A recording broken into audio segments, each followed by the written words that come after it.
25 जानेवारी राष्ट्रीय मतदार दिन निमित्त पोस्टर व स्लोगन स्पर्धा तसेच पथनाट्याचे आयोजन करण्यात आले। आणि मुक्त निपक्षपाती व शांततापूर्ण वातावरणातील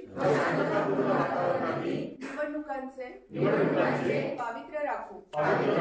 प्रत्येक निवडणुकीत निर्भयपणे तसेच धर्म वंश जात समाज भाषा यांच्या विचारांच्या प्रभावाखाली न येता किंवा कोणत्याही प्रलोभनास बळी न पडता मतदान करू। जय हिंद।